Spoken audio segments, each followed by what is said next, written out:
Paneer butter, त्याचबरोबर पनीर भुना मसाला, पनीर भुर्जी, पनीर पराठा ही सगळी नावं ऐकली की आपल्या तोंडाला पाणी सुटतं. शाकाहारींसाठी तर पनीरचे पदार्थ म्हणजे स्पेशल ट्रीट असते. त्यात पनीर बनतं दुधापासून, तेव्हा त्यातून आपल्याला शरीरासाठी फायदेशीर कॅल्शियम, प्रोटीन, विटॅमिन्स आदी पोषक घटक मिळतील असा आपला समज असतो.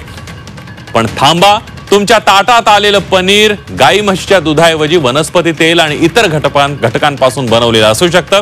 नाशिकमध्ये आयोजित कृषी महोत्सवामध्ये राज्याचे जलसंपदा मंत्री राधाकृष्ण विखे पाटील यांनीच याबद्दलची माहिती दिली आहे. दुग्ध व्यवसाय टिकवायचा असेल तर वनस्पती तेलापासून बनवलेल्या पनीरऐवजी दुधापासून बनवलेलं पनीर खावं असं आवाहन राधाकृष्ण विखे पाटलांनी केलंय. पनीर हे दुधापासून होत नाही. आता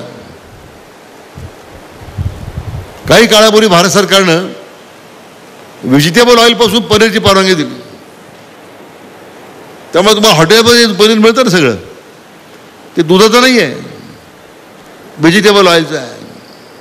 काही ठिकाणी मिळत असेल. दुधापासून जर आपण पनीर तयार केलं तर जे काही दुधाची कॉस्ट आहे, साधारण म्हशीचं दूध असेल तर 6 लिटरच्या आसपास आणि गाईचं असेल तर 6.5 किंवा 1-2 लिटर कमी जास्त फॅटच्या नुसार तेवढं दूध त्याला लागतं.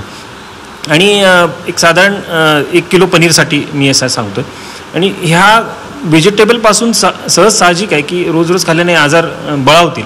आणि ॲनालॉग पनीर असं पण पनीर सदृश्य त्याला असं म्हणतात. परंतु FSSAI सांगते की जर पनीर करायचं असेल तर आपल्याला 70% पर्यंत त्याची आर्द्रता आहे, 50% फॅट, ते ड्राय मॅटर बेसिसवरती.